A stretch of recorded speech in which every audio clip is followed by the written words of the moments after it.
बंदो चरण सरोज गुरु मदमंगल आगार। जय सेवत नर होत हैं भव सागर से पार। गुरु जी के स्मरण मात्र से नाशत विघ्न अनंत। तासे सर्व आरंभ में धावत हैं सब संत। तासे सर्व आरंभ में धावत हैं सब संत। प्यारे गुरुमुखों, परम संत श्री कबीर साहब जी अपने वचनों में फरमाते हैं, झूठे सुख को सुख कहे मानत है मन मोद। जगत चबेना काल का कुछ मुख में कुछ गोद। कि जो मनुष्य मायावी पदार्थों के अस्थायी सुख को, झूठे सुख को वास्तविक सुख समझता है और मन को उसमें फंसा करके आनंद मानता है, वो काल की गोद में ऐसे समा जाता है जैसे बालक की गोद में चने। जो कुछ तो बालक द्वारा खा लिए गए हैं और जो बाकी बचे हैं वे भी कुछ देर में खा लिए जाएंगे। भगवान श्री कृष्ण जी महाराज ने जब अर्जुन को अपना विराट मुख खोलकर दिखाया तो अर्जुन क्या देखता है कि कौरव काल रूपी अग्नि की ओर बरबस ही दौड़े चले जा रहे हैं। भगवान के वचनों को न मान करके काल से भला कोई कैसे बच सकता है। इंसान स्वयं को कितना ही बुद्धिमान क्यों न समझे, लेकिन सच तो ये है कि जिसने मुख को अगर पश्चिम की दिशा में किया तो पूर्व की दिशा में निश्चय ही उसकी पीठ हो जाएगी। महाभारत का युद्ध आरंभ होने से पहले भगवान श्री कृष्ण जी पांडवों की ओर से संधि का प्रस्ताव लेकर कौरवों के पास गए और उन्हें बड़े प्रेम पूर्वक समझाया और पांडवों के लिए केवल 5 गांव देने का आग्रह किया।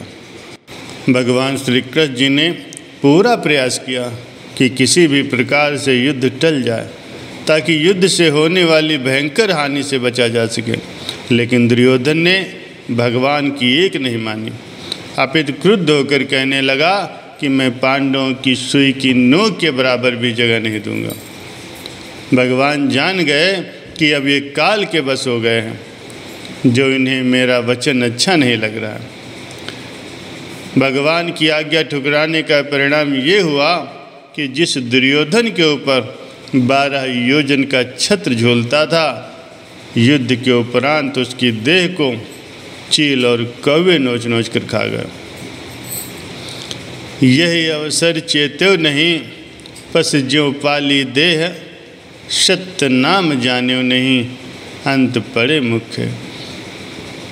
परम संत श्री कबीर साहब जी फरमाते हैं कि मानुष्य जन्म के बहुमूल्य अवसर को सत्य नाम के बिना गंवाकर केवल अपने शरीर के खान पान में ही अपनी सूरत को अटकाया और पशुओं जैसा जीवन बसर कर रहा, तो अंत में मालिक के दरबार में बहुत शर्मिंदगी उठानी पड़ेगी। परम संत श्री कबीर साहब जी कहते हैं कि इंसान झूठी दुनिया के लिए अपना ईमान, अपना विश्वास खो बैठता है, लेकिन दुनिया फिर भी उसके साथ में नहीं जाती। नादान प्राणी अपने पांव पर स्वयं ही कुल्हाड़ा मार लेता है, अपना भारी नुकसान कर लेता। जो जीव सद्गुरु की भक्ति में अपना चित्त लगाते हैं वे काल के मुख से निकलकर दयाल के चरणों में समा जाते हैं। एक साधु के पास एक बहुत ही बढ़िया नस्ल का घोड़ा था। एक सेठ जी ने उस घोड़े को देखा और सोचा कि साधु को भला घोड़ों की पहचान करने की समझ कहाँ होगी। किसी सेवक ने इन्हें भेंट स्वरूप दिया होगा और इन्होंने इसे मामूली जानकर यहाँ बांध रखा। क्यों न मैं कुछ रकम देकर कि ये बढ़िया घोड़ा उस साधु महाराज जी से खरीद लूँ। उसने अपनी बात साधु के आगे रखी। साधु ने कहा कि ये घोड़ा हमें कोई सेवक दे गया है, हम तो ठहरे साधु, हमसे घोड़ों की देखभाल तो होती नहीं। हम अपने पहाड़ी के पीछे वाले आश्रम तक जा रहे हैं। वहाँ पहुंचकर ये घोड़ा हम किसी न किसी को तो दे ही देंगे।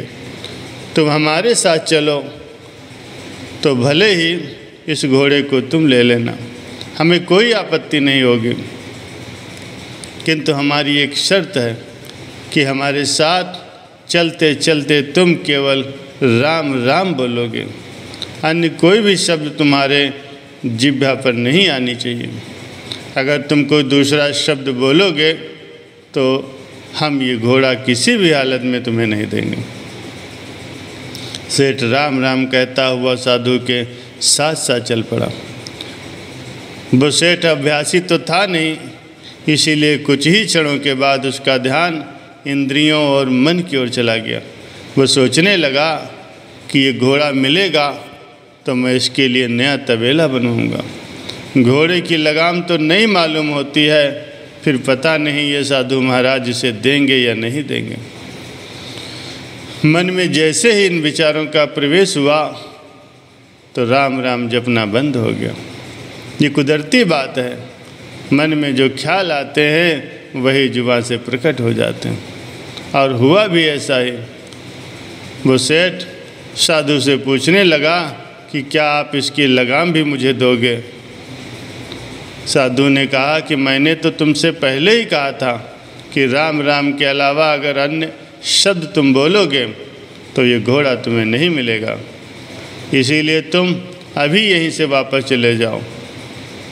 चित्त की चंचलता के कारण सेठ ने लगाम तो हाथ से गंवाई ही, साथ ही साथ घोड़ा भी हाथ से गंवा दिया। वैसे ही इंसान मन के वशीभूत होकर के मामूली इच्छाओं के पीछे दौड़ा दौड़ा फिरता है, लेकिन न तो ये चीज़ें ही अपनी बनती हैं और न ही चीज़ों का मालिक अपना बनता है। दात को पा करके दातार को भूल जाता है। संत हमें आगाह करते हैं कि दूसरे सभी ख्यालों को छोड़कर अपने असली काम की ओर ध्यान दो। बाकी सब काम तो करन करावनहार प्रभु स्वयं ही कर लेंगे। वे सारी कुदरत के मालिक हैं। सभी शक्तियाँ हाथ जोड़े उनके हुक्म की प्रतीक्षा में लगी रहती हैं। इसीलिए अपने मन के लगाव को सब ओर से हटाकर केवल सद्गुरु के संग जोड़ो। संत धनी धर्मदास जी वर्णन करते हैं कि जो कुछ श्रेष्ठ पदार्थ पावे सो गुरु चरणन आन चढ़ावे। भाई पारू जी ने शरीर त्यागते समय सबको बुलाकर वसीयतनामा लिखवाया कि मेरा घोड़ा, मेरे वस्त्र, धन इत्यादि सब श्री गुरु अमरदास जी को गोविंदवाल में भिजवा दूँ, ताकि जब मैं अपने प्राणों को त्यागूं तो मेरी सूरत स्वतः ही श्री गुरु महाराज जी के चरणों में पहुंच जाए। ऐसे ही अन्य कई गुरुमुखों ने भी अपना सर्वस्व श्री गुरु महाराज जी के चरणों में अर्पित करके अपनी सूरत को उनके चरणों के संग में जोड़ करके परम पद को प्राप्त किया। मन जिन पदार्थों में फंसा हुआ है उन पदार्थों को सद्गुरु के चरणों में भेंट कर देने से मन निश्चय ही सद्गुरु के चरणों से जुड़ जाएगा। भगवान श्री कृष्ण जी ने अर्जुन के प्रति उपदेश किया है। वह फरमाते हैं कि तुम अपना सब कुछ मुझे अर्पण कर दो। ऐसा उन्होंने अर्जुन के हित के लिए कहा, न कि अपनी स्वार्थी सिद्धि के लिए। बाइबल में भी कहा गया है कि सब कुछ चाहिए तो सब कुछ देना पड़ेगा। देखा जाए तो असत्य को छोड़ करके न्यौछावर करके यदि सत्य वस्तु प्राप्त हो जाए तो यह तो उत्तम लाभ का सौदा हुआ। जो गुरुमुख अपना सर्वस्व सद्गुरु को समर्पित कर देते हैं वे पिंड देश के अस्थायी सुखों को छोड़कर ब्रह्मांड देश के नित्य व शाश्वत सुख को प्राप्त कर लेते हैं। उनकी सूरत अनहद शब्द में लीन होकर के सदैव गगन मंडल में निवास करती है। उनका ये लोक भी सुख स्वरूप हो जाता है और परलोक भी संवर जाता है। प्यारे गुरुमुखों, ये सत्संग आपको कैसा लगा अपनी राय कमेंट करके अवश्य बताएं। अच्छा लगे तो लाइक करें, शेयर करें और सब्सक्राइब जरूर करें। धन्यवाद।